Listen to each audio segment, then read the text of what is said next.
Bienvenidos jóvenes a la presente lección. Recuerden que estamos viendo lo que es la unidad 10 denominada procesos sociales. El día de hoy vamos a concluirla. En la última lección llegamos hasta lo que fue la tolerancia como una de las formas de acomodación. Recuerden que estamos viendo las formas de terminar el conflicto. Entonces, hoy vamos a dar comienzo en la página 50, que va a ser precisamente la última de este capítulo, para ver la siguiente forma de concluir el conflicto. En este caso, iniciamos con la asimilación. Leo aquí textualmente lo que nos marca el texto. Proceso de difusión cultural mutua a través de la cual se convierten en semejantes culturales individuos y grupos.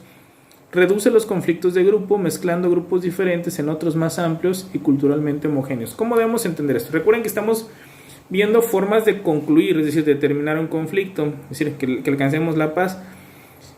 Cuando hablábamos de lo que era la acomodación, dijimos que era un remedio temporal, pero tarde o temprano el problema volvía a surgir y pues venía nuevamente la violencia, el derramamiento de sangre.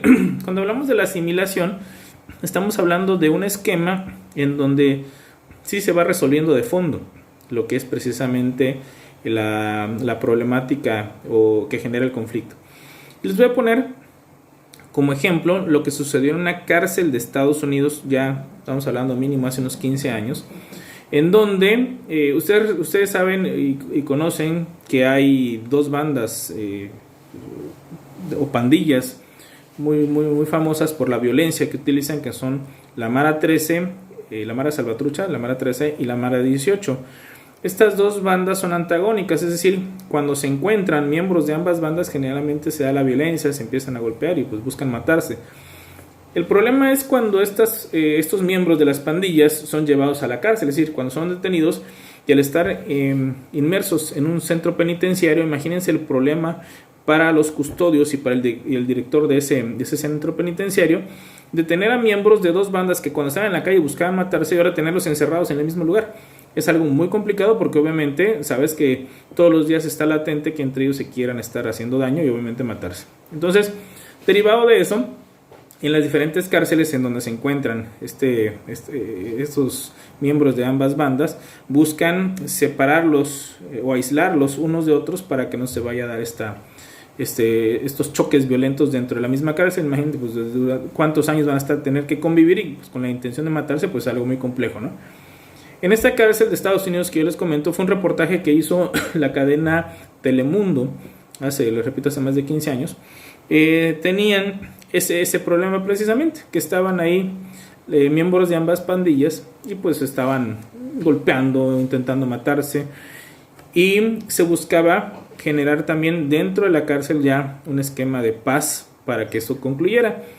Y lo que sucedió fue precisamente que un sacerdote católico llegó ahí a hacer su labor de evangelización. Recuerden que en las cárceles generalmente llegan también las diferentes agrupaciones religiosas y pues van buscando hacer conciencia en las personas que están dentro de una cárcel pues para cambiar su vida, ¿no? Y lo hacen a través de la evangelización, tomando como base las creencias de cada una de las religiones. En el caso específico les comento de un sacerdote católico en la que él, cuando ve el conflicto interno que se está dando por los choques de estos miembros de ambas bandas, logra pacificar, porque al final de cuentas logró pacificar esa cárcel. Estoy hablando de una sola cárcel, bajo el siguiente esquema.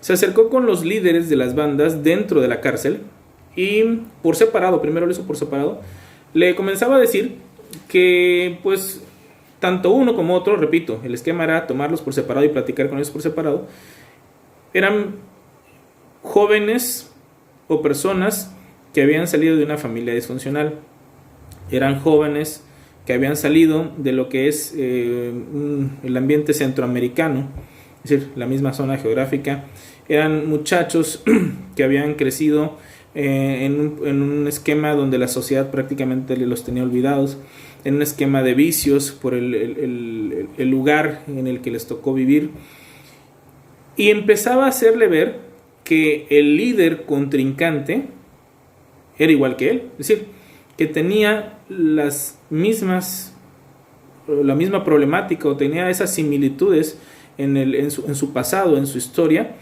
que era como estar tratando de aniquilar a un semejante, o sea, alguien que es muy parecido a ti. Empezó a generar conciencia en ellos respecto a decirles, bueno, el otro es igual a ti, tiene tus mismos problemas, ¿por qué lo quieres matar? Y la respuesta de ellos es que él también me quiere matar, ¿no? Entonces empiezan a analizar ellos de que pues era algo absurdo. ¿Por qué si tienes la misma problemática, en lugar de solidarizarte y ayudarte, te estás buscando matar?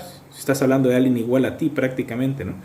Entonces, una vez que hace conciencia en ellos, hablando de los líderes nada más, no con el resto de los miembros de las bandas, ellos empiezan a entender efectivamente que la otra persona es muy parecido a él y por lo tanto le empiezan a encontrar a ese intento de dañarlo, pues un sin razón, ¿no? O sea, bueno, pues es igual a mí.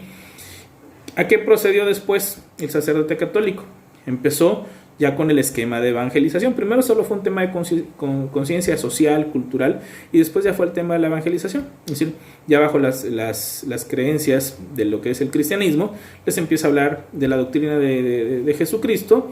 Y pues ustedes recuerden que el eje principal del cristianismo es amarás a tu prójimo como a ti mismo, ¿no? Entonces empieza a generar conciencia en ellos, pero ahora una conciencia religiosa y espiritual, y llega un punto en el que convence a los líderes de ambas bandas que no tenían que hacerse daño, y ellos lo asimilan y lo entienden ya, no solamente con un tema de conciencia, sino también con un tema de fe. Y llega un punto en donde ahora sí los junta y les hace ver que no tienen por qué hacerse daño. Ellos lo entienden, y a partir de ahí estos líderes de ambas bandas, ya a solicitud del sacerdote, van ahora con los miembros de sus respectivas bandas a hacer la misma labor que hizo el sacerdote con ellos. Es decir, ellos ahora empezar a concientizar a los miembros de sus respectivas bandas para que se dieran cuenta que no tenía razón de ser que se siguieran haciendo daño o queriendo matar cuando eran tan semejantes, culturalmente hablando, y obviamente bajo un esquema social muy parecido. Aunado a que el sacerdote venía con la parte de la evangelización, y ahora los mismos líderes de ambas bandas ya evangelizados pues ayudaban también en eso. Entonces lo que se logró en esta cárcel, aclaro y repito, este es un tema de una sola cárcel, porque en el resto de lugares en donde aparecen las dos bandas se siguen queriendo matar. En muchas cárceles todavía se sigue dando esta violencia, pero en esta cárcel en específico se logró resolver el problema de esas bandas a través de lo que es la asimilación, entender que el otro es alguien como tú y por lo tanto no hay razón para la cual te estés violentando si tiene un esquema muy parecido al tuyo. Es decir, te generan un semejante cultural, y entonces en lugar de ser dos bandas, dan de cuenta que se convierten en una sola, pero bajo ahora un esquema pacífico, ¿no? Entonces, en este caso, llegó precisamente lo que es la parte final. Se dan mezclas de grupos amplios y culturalmente homogéneos, o sea, entender que eran lo mismo, y se terminaron con los conflictos en esa cárcel. Ahora, ¿qué pasaba cuando llegaba un nuevo reo? Es decir, detuvieron a otro de la Mara 13, otro de la Mara 18, ya entre todos los que estaban, los internos de ambas bandas, que ahora ya se comportaban prácticamente como un solo bloque, tomaban a esa persona que llegaba obviamente con los odios contra la otra banda, y le aplicaban ese mismo proceso de concientización y obviamente de evangelización para que esa persona que llegaba como un reo nuevo también se sumara a esta dinámica de paz que ya quedaba establecida. Entonces, ese sería un ejemplo de lo que sería el esquema de la asimilación, y ahí pues ibas resolviendo de fondo el problema, porque pues ya llegabas al punto de decir, bueno, ¿por qué voy a matar a alguien que podría ser bajo este esquema como un hermano, ¿no? Entonces ya se quedaba ahí, digamos, por la paz. El siguiente esquema de lo que es forma de terminar el conflicto es la amalgamación. Leo, es el entrecruzamiento biológico de dos grupos hasta cuando se convierten en uno solo. Una amalgamación incompleta generalmente crea un sistema de estatus en el cual este se mide por la pureza de sangre. Bueno, la amalgamación implica un entrecruzamiento biológico, y poniendo como ejemplo idóneo de amalgamación, es precisamente el mestizaje que se dio aquí en nuestro país. Recuerden que en los orígenes de la colonización en este país, pues vino un grupo de españoles le hizo la guerra a las comunidades indígenas, a las diferentes culturas indígenas que estaban en nuestro país, principalmente a los aztecas, que eran los que tenían el dominio, y se implementó un esquema de gobierno, obviamente copiado del sistema europeo, pero también basado en las costumbres europeas, incluyendo temas de religión, temas de comida, vestido, habla, etc. Entonces, para las comunidades indígenas, pues eso fue una imposición, de tal suerte que unos cuantos años después de la conquista de este país, hubo todavía revueltas de indígenas buscando liberarse de lo que era el esquema colonial impuesto por los españoles. Obviamente los españoles los contuvieron pues, a través de las armas, ¿no? El conflicto estaba más que marcado, era obvio, entre colonizadores y colonizados, españoles e indígenas. Sin embargo, hoy en día los que habitamos este país no podemos decir que tengamos odio al español o que tengamos odio al indígena. ¿Qué significa? Que en algún punto de lo que es nuestro territorio, en algún punto de la historia de lo que hoy es México y nuestro territorio, se llegó a pacificar. ¿Y de qué manera se dio? Pues se dio de una forma precisamente bajo el esquema de la amalgamación. Vino ese entrecruzamiento biológico. Originalmente se dieron violaciones, por supuesto, eso es de todos sabidos, de lo que eran muchos españoles que violaban a las mujeres indígenas. Y empezaban a surgir estos niños que eran ya productos de un mestizaje, es decir, con un padre español y una madre indígena. Pero conforme fue avanzando el tiempo, obviamente esto es un factor, no es el único, pero este es uno de los principales. Conforme fue avanzando el tiempo, el mestizaje, fue cada vez mayor y fue algo habitual. Al principio este niño mestizo era visto como un apestado, literalmente, ¿no? O sea, no lo quería ni una cultura ni la otra, porque era precisamente el hijo del vínculo entre las dos culturas antagonistas, ¿no? Pero como esto fue avanzando y cada vez el mestizaje se dio más, llegó un punto en donde este país, como población mayoritaria, tuvo precisamente a los mestizos, de tal suerte que el mestizo volteaba a ver, ¿le tengo odio al español? No, pues es mi padre. ¿Le tengo odio al indígena? No, es mi madre, o viceversa, ¿no? Como lo quisieran ustedes ver, pero generalmente era así. De tal suerte que el mestizo terminó por entender que ese conflicto de culturas, de razas, pues no tenía razón de ser, cuando él era el resultado de la unión de ambas, y lo que menos quería era seguir peleando por algo que ya era absurdo para él, ¿no? Entonces, la amalgamación, repito, es cuando viene un entrecruzamiento biológico. Implica obviamente relaciones sexuales y que nazcan niños que generan una nueva cultura, pero con el vínculo que tienen con las anteriores, pues pacifican el conflicto que tenían sus antecesores. Ahora, les pongo otro ejemplo de amalgamación. En la época medieval era muy común que cuando dos reyes tenían conflictos entre sí, eran vecinos y tenían el conflicto, y lo que querían era ya llegar a un acuerdo de paz, es decir, pacificar el problema, porque las guerras también, repito, durante tanto tiempo nadie las quiere, más allá de que buscaran poder los diferentes reyes. Lo que hacían en algunos casos, no fueron pocos en la Edad Media, para llegar a estos puntos de paz, era que el rey de un territorio casaba a su hijo o a su hija con el hijo o la hija del rey vecino, de tal suerte que estos príncipes, al casarse y tener un hijo, hacían que ese hijo, que era obviamente el nieto de los reyes en cuestión, de los reyes conflictuados, iba a ser el heredero al trono de un reino mucho más amplio, que abarcaba los dos territorios. Y bajo este esquema se le ponía paz precisamente a lo que eran los conflictos entre los reyes, ¿no? Entonces, aquí también implicó la amalgamación. Obviamente eran matrimonios acordados, pero tenían como esquema el llegar a un punto de acuerdo de paz entre dos reinos, ¿no? Entonces, la amalgamación se basa precisamente en el entrecruzamiento biológico, que le va a dar también solución a un conflicto. Ahora, los últimos dos temas que vienen acá, que es conservación de límites y acoplamiento sistémico, yo les recuerdo y les pido que vayan nuevamente a la página 47, a la revisión de su esquema, que estos dos últimos se van a dar solamente cuando estamos en un aspecto grupal. Recuerden que estamos viendo procesos sociales que son hábitos conductuales. dentro de la sociedad, pero los subdividimos en dos, en los que se podían dar de manera individual y grupal, que son cooperación, competencia y conflicto, pero también vienen en la parte baja del esquema los que solamente pueden darse cuando estamos en grupo, que van a ser precisamente la conservación de límites y el acoplamiento sistémico. Comenzamos entonces con la conservación de límites. El texto nos dice lo siguiente: proceso mediante el cual se preservan las líneas de separación entre grupos y se aplica a cada acción que coloca a uno dentro o fuera de un grupo. Esto es algo simple.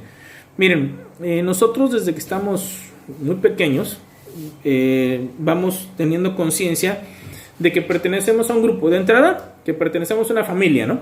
Es decir, si estamos en un esquema de vivir en una colonia, en un fraccionamiento, te van a decir que tú eres una persona que integra la familia Sánchez Hernández y que tus vecinos son la familia, no sé, por así decir, López Pérez.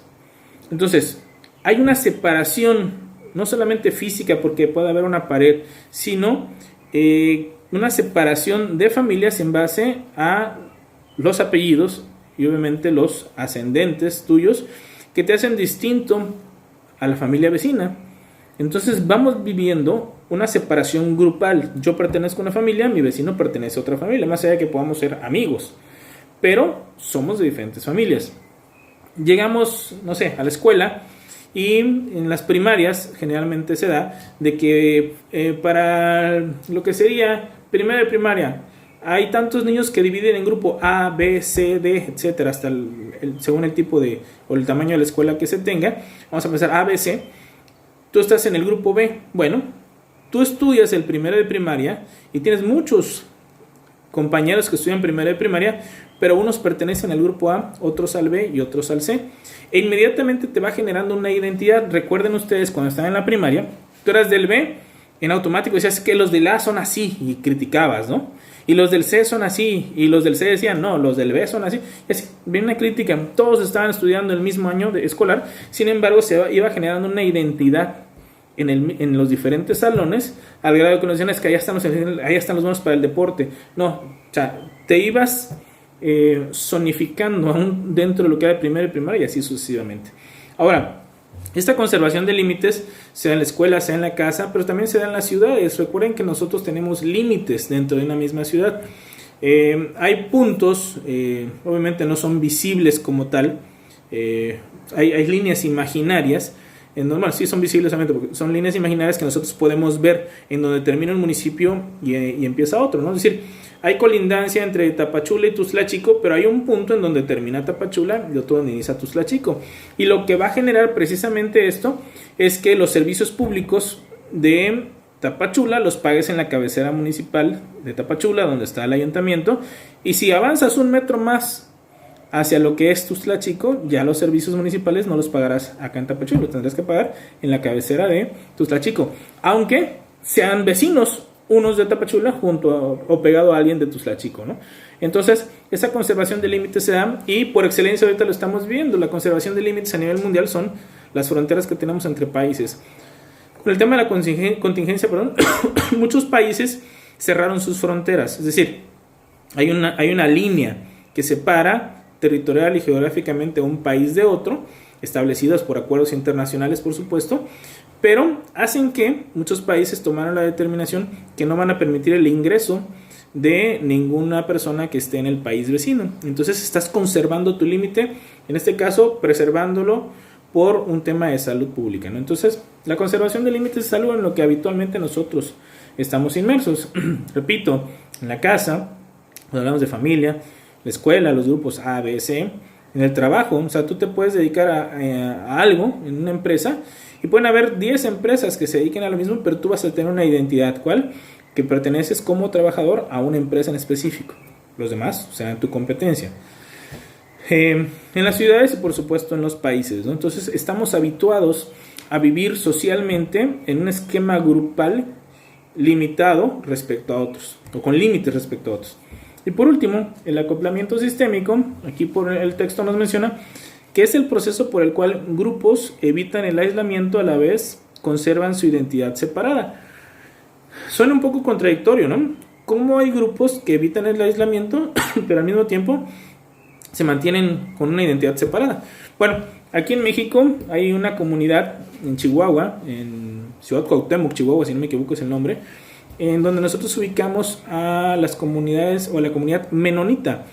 Esta comunidad tiene una característica o algunas características en especial. Ellos por nacimiento son mexicanos porque nacieron en territorio mexicano, tienen acta de nacimiento mexicana. Ellos, por supuesto, pueden votar para presidente municipal en el municipio en el que viven, para el gobernador de su estado, obviamente para el presidente de la república. Pueden enviar a sus hijos a la escuela pública de nuestro país porque son mexicanos. Sin embargo, ellos provienen de una cultura que viene desde Europa, ya hace algún tiempo, estamos hablando de algunos siglos, que decidieron migrar o emigrar de su país y establecerse en algunos puntos. Uno de ellos es precisamente Ciudad Cuauhtémoc, y ellos tienen un estilo de vida en el que se dedican principalmente a temas del campo, pero quizá lo más peculiar de ellos es que para efecto de formar sus familias, ellos se casan entre gente de su misma comunidad, de la comunidad menonita. No es que no lo hagan, porque sí se ha hecho con el paso del tiempo el que se puedan o se quieran casar con mestizos, por ejemplo, de nuestro país. Eso, pues al final de cuentas es un tema de libertades, pero ellos deciden, en base a sus costumbres, a su idiosincrasia, en prácticamente no mezclarse con los mestizos del país para efecto de casarse y tener hijos. Entonces lo que hacen es que los matrimonios se van dando dentro de la misma comunidad, de tal suerte que ahí van a encontrar mexicanos, porque son mexicanos, rubios, de ojos claros, precisamente porque tienen esta ascendencia europea. El idioma que ellos manejan precisamente, recuerden que el idioma oficial de nuestro país es el español, el castellano. Ellos lo tienen por supuesto como tal porque son mexicanos, pero hablan precisamente no como lengua materna el español, sino creo que es, no sé si es alemán o es un dialecto europeo que ellos manejan, que cuando hablan el español se ve que les cuesta hablarlo, porque en sus casas los acostumbraron a hablar estas lenguas europeas, más allá de que aprenden posteriormente a hablar el español.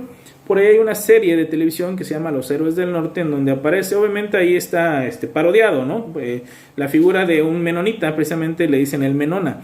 Y algo que es muy peculiar es que en la serie hace mucha referencia a que él vende quesos. Bueno, precisamente una de las actividades productivas principales del sector menonita en nuestro país es la venta de productos lácteos, en este caso del queso, ¿no?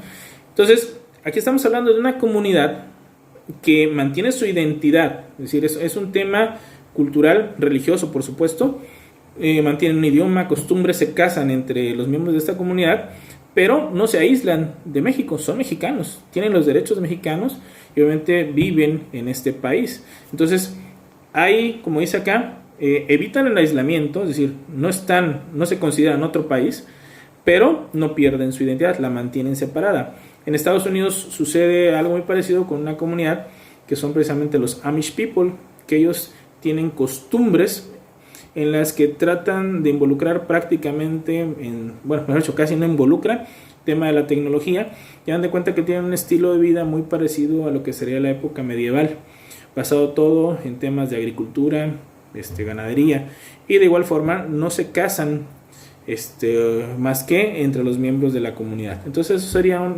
ejemplos del acoplamiento sistémico. Bueno, con esto terminamos lo que es la unidad 10 denominada procesos sociales.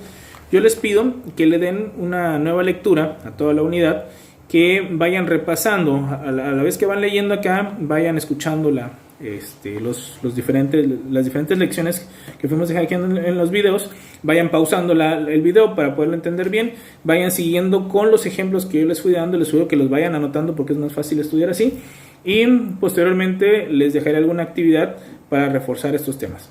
Que tengan muy buen día.